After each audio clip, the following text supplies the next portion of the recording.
சிலுவையில் இயேசு கிறிஸ்து தொங்கிக் கொண்டிருந்தபோது அவரை விலா எலும்பில் குத்த பயன்படுத்தப்பட்ட அந்த ஈட்டி பற்றிய சில அறியப்படாத உண்மைகள் உள்ளன.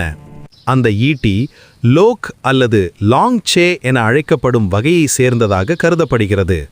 இது முதலில் கிரேக்கர்களால் பயன்படுத்தப்பட்டு பின்னர் ரோம படை வீரர்களால் ஏற்றுக்கொள்ளப்பட்டது.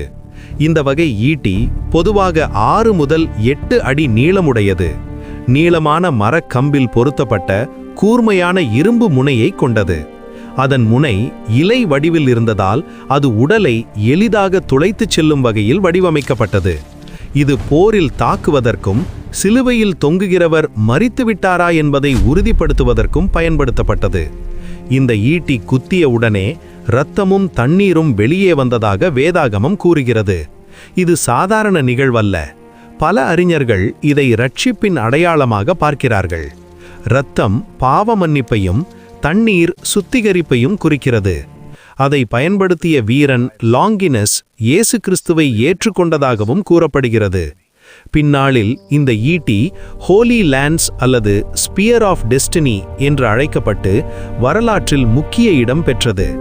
பல நூற்றாண்டுகளாக இந்த ஈட்டியை பற்றி பல கதைகளும் அது உலகின் பல இடங்களில் பாதுகாக்கப்படுகிறது என்ற நம்பிக்கைகளும் இருந்தாலும் அதன் உண்மையான இருப்பிடம் இன்று வரை உறுதியாக தெரியவில்லை. இந்த ஈட்டி ஒரு சாதாரண ஆயுதம் அல்ல. அது தேவனின் இரட்சிப்பின் திட்டத்தில் முக்கியமான சாட்சியாக இருந்து இயேசுவின் தியாகத்தின் ஆழத்தை நமக்கு நினைவூட்டுகிறது.